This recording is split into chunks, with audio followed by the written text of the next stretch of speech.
আমাদের একটা ঠুনকো অজুহাত আছে। ঠুনকো অজুহাতটা হচ্ছে যে আমি যদি কথাগুলো বলতে চাই, এই গানটার ভিতরে কি আছে, এই গানের ব্যাপারে কথা বলতে গেলে আমি গানটা না শুনলে বুঝবো কেমন, এই জন্য গান শোনা দরকার আছে। এটা আমাদের একটা ঠুনকো অজুহাত, যেটা আমাদের এই বর্তমান তাহিরি সাহেব এটাকে প্রচলন করে।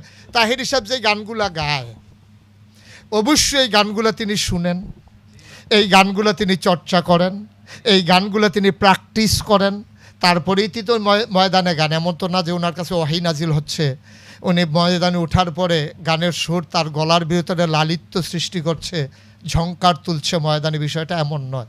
এই গানগুলো গাওয়ার জন্যে সেই গানগুলো তাকে গাইতে হয়, শুনতে হয়।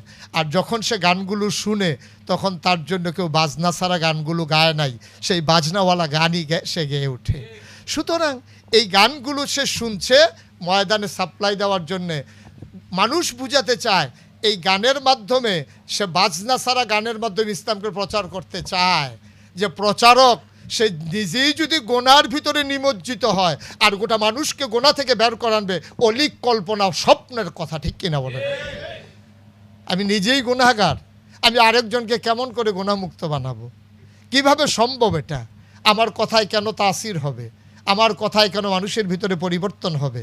সুতরাং আমরা প্রকাশ্য এবং গোপন দুই জায়গায় আমরা নিজেদেরকে ওইভাবে পেশ করবো ইনশাআল্লাহ। আবু দাউদ শরীফে 4031 নম্বর হাদিসে ইবনে ওমর রাদিয়াল্লাহু হতে বর্ণিত, যে ব্যক্তি বিজাতির সদৃশ্য অবলম্বন করে সে তাদের দলভুক্ত। এই হাদিসটা তো আমরা সবাই জানি। সুতরাং এই বিজাতীয় জিনিসগুলোকে, একটা হচ্ছে আপনি তার সাদৃশ্য গ্রহণ করা, আর একটা হচ্ছে তার আবিষ্কারকে আপনি আপনার মতো ঢেলে সাজিয়ে কাজে লাগানো। এই কথাটাই আমাদেরকে মনে রাখতে হবে ইনশাআল্লাহ। সূরা আরাফের 33 নম্বর আয়াতে প্রকাশ্য এবং অপ্রকাশ্য অশ্লীলতাকে হারাম ঘোষণা করা হয়েছে। বুখারীর 3558 নম্বর হাদিসে, 98 নম্বর হাদিসে অশ্লীলতা প্রচার ও প্রসারকে কিয়ামতের লক্ষণ হিসাবে চিত্রিত করা হয়েছে। সম্মানিত উপস্থিতি, আজকে ইসলামী সংস্কৃতির বিকাশ যদি আপনি ঘটাতে না পারেন, অপসংস্কৃতি আপনাকে গ্রাস করবেই। মানুষ আনন্দ চায়, চিত্তের বিনোদন চায়, মানুষ স্বাভাবিকভাবেই আপনার নানানভাবে নিজেকে একটু আনন্দের হিল্লোলে বহিয়ে নিতে চায়। স্বাভাবিকভাবে মানুষ গোমরামুখু কতক্ষণ থাকবে? স্বাভাবিকভাবে মানুষকে আপনি তার হৃদয়ের যোগান দিতে হবে, আর এই যোগানটা দিতে হবে নিশ্চয়ই নিশ্চয়ই নিশ্চয়ই ইসলামের দৃষ্টিভঙ্গিতে, ইসলামের গণ্ডির ভিতরে থেকে। আমরা যখন আলেমের একটু আনন্দ করি, আমরা যখন রশি টানাটানি করি আনন্দের ছলে, এই জমানায়ও অনেক আলেম যে খেলাকে হারাম ফতুয়া দিয়ে আমাদেরকে ওই হারাম কাজ করেছি বলে চিত্রিত করতে চায়। আমাদের ব্রডনেস লাগবে, আমাদের হৃদয়ের বিশালতা লাগবে।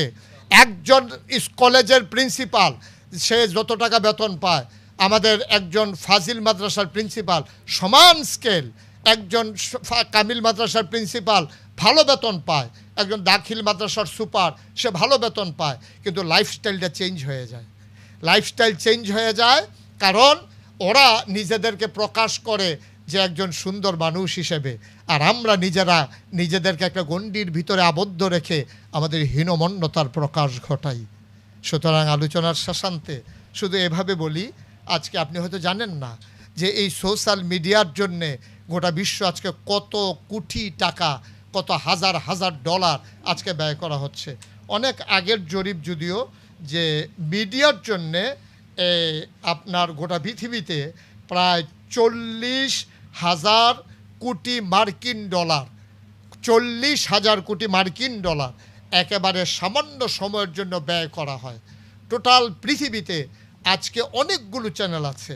আমেরিকাতেই আপনার চ্যানেল আছে 1673টা চ্যানেল, সেখানে 83টা হচ্ছে ধর্মীয় চ্যানেল, ইহুদিদের, খ্রিস্টানদের, হিন্দুদের, বৌদ্ধদের, জৈন, পার্সি, বিভিন্ন ধর্মের যারা ধারক বাহক সরাসরি তারা আপনার লিড করে, সরাসরি তারা প্রমোট করে, এমন চ্যানেল আছে আপনার 1673টার ভিতরে 83টা। আপনি ভারতের যে চ্যানেলগুলো আপনি দেখবেন সবগুলো চ্যানেল কোনো না কোনো একটা ইজম নিয়ে, কোনো না কোনো একটা মতাদর্শ নিয়ে এইগুলো প্রতিষ্ঠা করা হয়েছে। সেই তুলনায় গোটা মুসলিম বিশ্বে আপনি 800 কোটি মানুষের ভিতরে যেখানে 200 কোটি মানুষ মুসলমান, আমাদের কয়টা চ্যানেল আছে? আমাদের কয়টা চ্যানেল আছে? মধ্যপ্রাচ্য কেন্দ্রিক আল ফাজর একটা চ্যানেল আছে, মধ্যপ্রাচ্য কেন্দ্রিক কাউসার একটা চ্যানেল আছে, যেগুলো আরবি ভাষাভাষী। ওনারা চিন্তা করে মধ্যপ্রাচ্য কেন্দ্রিক গোটা বিশ্ব নিয়ন্ত্রণ করতে পারে, গোটা বিশ্বের মানুষের কাছে তুলে ধরতে পারে। আমাদের কয়টা চ্যানেল আছে? একটা চ্যানেলও নাই।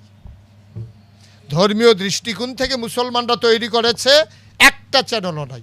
আমি বারবার যেখানেই কথা বলেছি, আমি বারবার বলেছি, প্রতিটি আলেম ইমামের পাশাপাশি একজন সংবাদকর্মী হন, প্রতিটি আলেম ইমামের পাশাপাশি একজন সোশ্যাল মিডিয়ার অ্যাক্টিভ একজন পার্সন হন, কারণ না হলে আপনি এগিয়ে আসতে পারবেন না, গোটা বিশ্বকে এগিয়ে নিতে পারবেন না।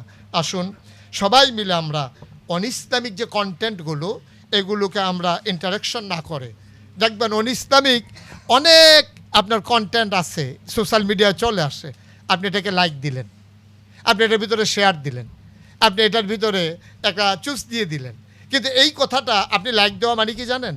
আপনি লাইক দেওয়া মানে হচ্ছে আপনার যারা ফলোয়ার, আপনাকে যারা দেখেন, আপনার যারা ফ্রেন্ড, আপনার সাথে যারা সম্পৃক্ত, আপনার লাইক দেওয়া জিনিসটা তার কাছে চলে যাবে।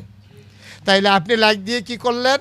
আপনি অনইসলামিক জিনিসগুলো তাদের কাছে পৌঁছে দিলেন।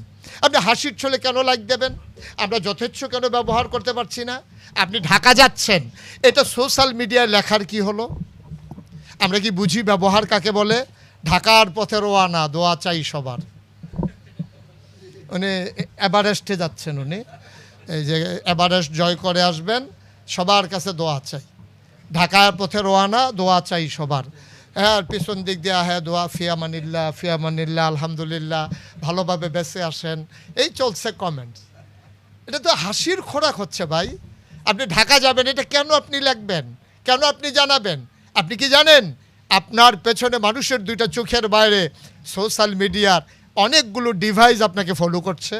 আপনি কেন লিখলেন এটা? আপনি নিজেকে নিজে জানান দিলেন, আমাকে ধরতে চাইলে ঢাকা আসেন, আমি আসতেছি। আমাকে যদি পুলিশ অ্যারেস্ট করতে চান, ঢাকা চলে আসেন, আমি ঢাকায় আসতেছি। কোথায় অবস্থান করবো? বাইতুল মুকাররমের উত্তর গেটে আছি, এটাও বলে দেয়। কয় নাম্বার সিঁড়িতে আছে এটা শুধু বাকি বাসে বলার। আস্তাগফিরুল্লাহ। আপনারা দয়া করে সোশ্যাল মিডিয়ার এই যথেচ্ছা ব্যবহার আমরা করব না।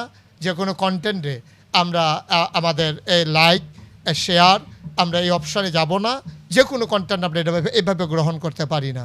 আসুন সবাই মিলে গোটা বিশ্বকে যদি নিয়ন্ত্রণ করতে চাই, গোটা বিশ্বকে যদি ইসলামের বিশ্ব বানাতে চাই, সবাই মিলে যদি আমরা ইসলামের পতাকা তলে সবাইকে নিয়ে আসতে চাই, আমরা যদি স্বপ্ন দেখি পথ পথ করে উড়ুক ইসলামের সেই বিজয় পতাকা, কলেমা খচিত পতাকা, তাহলে বিশ্বাস রাখেন প্রিন্ট মিডিয়া আমাদেরকে দখল দিতেই হবে, ইলেকট্রনিক্স মিডিয়া আমাদেরকে দখল দিতেই হবে। এখন কিন্তু অস্ত্রের যুদ্ধ হবে না কখনোই, আর পৃথিবীর অস্ত্রের যুদ্ধের চাইতে যুদ্ধ হবে আজকে ইনফরমেশনের যুদ্ধ, যুদ্ধ হবে সোশ্যাল মিডিয়ার মাধ্যমে, যুদ্ধ হবে সাংস্কৃতিক আগ্রাসনের মাধ্যমে। আমি শুরুতেই বলেছিলাম, আপনাকে সোশ্যাল মিডিয়া মেরে ফেলবে না, আপনার মন মানসিকতায় আগ্রাসন করে নেবে, আপনার মেন্টালি চেঞ্জ করে দেবে, আপনাকে পরিবর্তিত একটা মানুষে পরিণত করে দেবে। আপনি মানুষ থাকবেন, টুপি থাকবে মাথায়, পাঞ্জাবি থাকবে গায়ে, পাগড়ি থাকবে, কিন্তু আপনার মন মানসিকতা হয়ে যাবে জাহেলিয়াতের মন মানসিকতা। সুতরাং যেটা হচ্ছে আজকে আফসোসের সাথে বলতে হয়, সোশ্যাল মিডিয়ার সুবাদে যেমন করে আমরা নানান বাউল বক্তাদেরকে ময়দানে প্রমোট করছি, সেই জায়গায় দেখলাম গতকালকে আমি দেখেছি যে আমি এই বিষয়ে একটু ঢুকেছিলাম যে কোনো কিছু পাওয়া যায় কি না, দেখলাম সেখানে 2 জন বাউল শিল্পী মহিলা তাহিরি সাহেবের নাম নিয়ে বলতেছে যে আমাদের বক্তা অনেক আছে যারা বক্তব্য রেখে টাকা নেয়, তারা যেন নর্দমার কিট খায়। ওই বাউল বক্তা মানে বাউল যিনি শিল্পী মহিলা, তিনি ফতুয়া দিচ্ছেন যারা এই আপনার ওয়াজ করে টাকা নেয় তারা যেন নর্দমার কিট খায়। আমাদের তাহিরি ভাই এই যে ওয়াজ করে উনি দিয়ে আসে, আনে তো নাই, উনি দিয়ে আসে। কত সুন্দর ওয়াজ করে আমাদের তাহিরি ভাই, যাদের কণ্ঠে এই ধরনের। আমাদের দেশের একজন রাজনীতিবিদ বলেছিলেন, যখন দেখবে যে ভারত আমাকে প্রশংসা করে তখন মনে করবা আমি আর বাংলাদেশি নাই। সুতরাং যখন ওরা প্রশংসা করে, নিজুম মজুমদারের মতো মানুষ যখন তাহেরির প্রশংসা করে, তখন বুঝতে হবে উনি আর ওনার মাঝে নাই, উনি ওনাদের মাঝে বিলীন হয়ে গেছে। আসুন সবাই মিলে স্বকীয়তায় নিজেদেরকে উদ্বুদ্ধ করি। যেমন করে আফসোস করে ইকবাল বলেছিলেন, ইসরাবে রঙ্গ বুকু গুলিস্থা সমঝা হেতু আহায় নাদান কক্ষকু আসিয়ান সমঝা হেতু। আহারে আহারে, তুমি কাটা বৃক্ষকে, হ্যাঁ কাটা বৃক্ষকে তুমি ফুল বাগান মনে করো, আর দুদু মরিচিকাকে মনে করো পানির ফোয়ারা। সুতরাং এ চাকচিক্য পৃথিবী কখনোই আমার জন্যে সুন্দর পৃথিবী নয়। আসুন সুন্দর পৃথিবী বিনির্মাণে আজকে ইমাম সাহেবেরা আমরা আমাদের মতো করে ভূমিকা রাখি। আমরা ব্যবহার করব সোশ্যাল মিডিয়াকে ইসলামের কল্যাণে, ব্যবহার করব ইসলামের প্রচার প্রসারে। সবার জন্য দোয়া করি, সবার কাছে দোয়া চাই। আবারও দেখা হবে কোনো এক ময়দানে। আসসালামু আলাইকুম ওয়া রাহমাতুল্লাহি ওয়া বারাকাতুহু।